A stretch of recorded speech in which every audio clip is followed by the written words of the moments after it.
Nikki Sinclair, we demand a referendum MEP for the West Midlands. You've been here following this event with Joanna Lumley, who's also come out from the UK for this. How much concern do you have that pig welfare is being broken in other parts of Europe?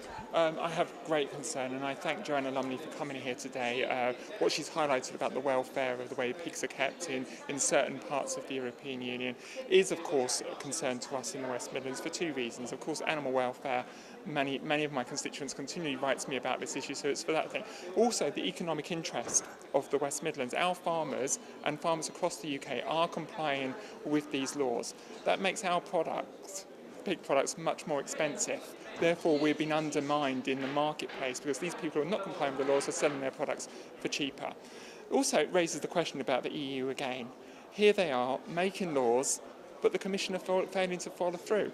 What is the point? And that's why it's detrimental to Midlands farmers, and it's detrimental to animal welfare. And that's why I'm so against this, and that's why I thank Joanna Lumley for coming here today to highlight this. I mean, one of the things Joanna Lumley seemed to be saying is she seemed to be charging MEPs and saying MEPs should be pushing this. You're here in Europe, you should be raising this, you should be taking up the cause on behalf of farmers in your constituency. She's incredibly passionate about that, and I love that passion.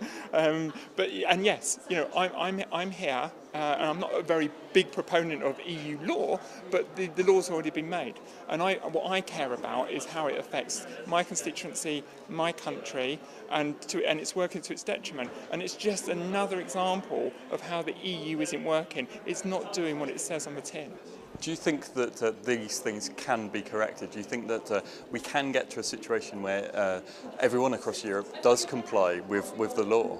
Well, if the EU are making the laws and we are complying, the EU should be far more stronger in making, and the Commission should be far more stronger in making these countries comply or finding them. I mean, all those countries that are not complying are net receivers of EU aid. Yeah, and we're net contributors. Therefore, they just need to withhold that money.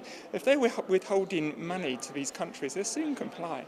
Just finally, Joanna Lumley coming out here, how much value does that have? And does it add weight to the argument, do you think? Do you think it helps to raise the issue in the public profile? Of course, she's a national treasure, and we've seen what she did with the Gurkha campaign. And I just thank her for taking the time, because she's a very busy person, and I'd love her to be involved with loads of other stuff, but she's far too busy. But look, anything that raises awareness, and I'm one of those politicians that believe raising awareness is a way of moving things forward, and that's what she's done today, so I really applaud her for that.